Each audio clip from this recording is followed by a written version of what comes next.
Hey guys, Karunakaran Yogi Babu நடித்து ரீசெண்டாக வெளிவந்த படம் பன்னிக்குட்டி. இந்த படத்தோடைய மிஸ்டேக்ஸ் தான் நாம் இந்த வீடியோவில் பார்க்க போகிறோம். இந்த வீடியோவில் ஸ்பாய்லர்ஸ் இருக்கும். ஸோ நீங்கள் படம் பார்த்துட்டு இந்த வீடியோவை பாருங்கள்.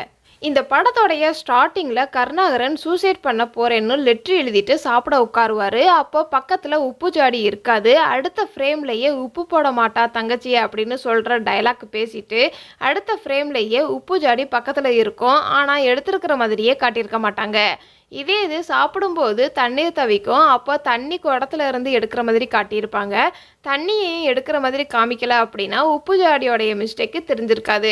அது எப்படி உப்பு ஜாடி மட்டும் தானா வந்திருக்கும்? இந்த ஒரு சீன்ல கருணாகரன் தூக்கில் தொங்கிட்டு இருப்பாரு. அப்போ ராமரும் தங்கதுரையும் வந்து கருணாகரனை காப்பாற்றுவாங்க. அப்போ ஃபர்ஸ்ட் ஷாட்ல கழுத்துல கயிறு இருக்கும், செகண்ட் ஃப்ரேம்ல கயிறு இருக்காது.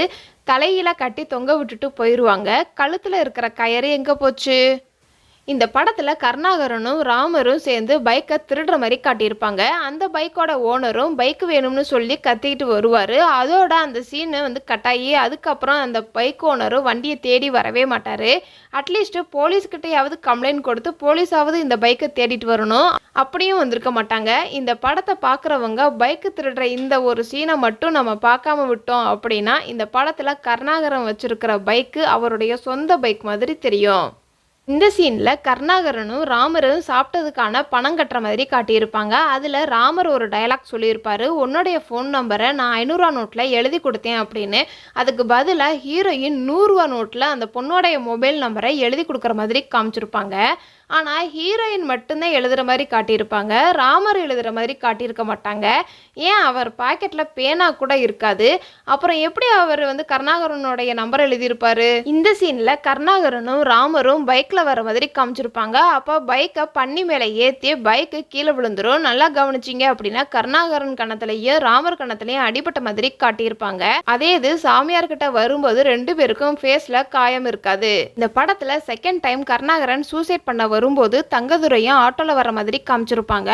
ஆனா ஆட்டோக்கு மேல ஆட்டோ சீட்டு இருக்காது. அதுக்கு மேல துணியை வச்சு கவர் பண்ணியிருப்பாங்க. அதுக்கு அடுத்த ஃப்ரேம்ல தான் ஆட்டோ ஃபுல் கவரா இருக்கிற மாதிரி காட்டியிருப்பாங்க. இந்த படத்துல கருணாகரன் அந்த பூசாரிக்கும் ஆட்டோக்காரருக்கும் பணம் கொடுத்து தான் பண்ணியை தேடுற மாதிரி காமிச்சிருப்பாங்க. ஆனா ராமர் ஏன் கருணாகரன் கூட டிராவல் பண்றதுக்கான சரியான ஸ்ட்ராங்கான ரீசன் சொல்லாம விட்டுருப்பாங்க. இந்த படத்தில் லியோனி வர சீன்ஸ் எல்லாமே நல்லாயிருக்கும். ஆனால் படத்தோட எண்டிங்கில் போலீஸ் சாமியாருங்கிற மாதிரி காட்டியிருப்பாங்க. போலீஸ் சாமியார்னா எப்படி அவர் சொல்கிறது எல்லாமே கரெக்டாக நடக்குங்கிற கேள்வி நமக்கு தோணும் இந்த படம் பார்த்து முடிச்சதுக்கப்புறம்.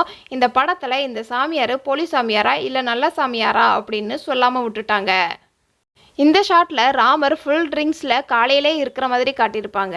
ஆனால் கருணாகரன் ஒரு பக்கெட் தண்ணியை எடுத்து ஊற்றி அதுக்கப்புறம் நல்லா தெளிவாக இருக்கிற மாதிரி காமிச்சிருப்பாங்க. ஃபுல் ட்ரிங்க்ஸில் இருக்கும்போது ஒரு பக்கெட் தண்ணி ஊற்றுனா உடனே நார்மலான மாதிரி காமிச்சிருப்பாங்க. அது எப்படி தான் தெரில. மூட நம்பிக்கையை நம்பலாமா வேண்டாமான்னு தெளிவாக சொல்லியிருக்க மாட்டாங்க இந்த படத்தில்.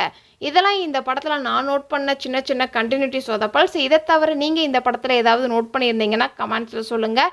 இது மாதிரி இன்ட்ரெஸ்டிங்கான வீடியோ நீங்கள் இன்னும் தெரிஞ்சுக்கணும் அப்படின்னா நம்மளுடைய சேனலை மறக்காமல் சப்ஸ்கிரைப் பண்ணி அதுக்கு பக்கத்தில் இருக்கிற பெல் ஐக்கானே கிளிக் பண்ணுங்கள். Tata, bye bye.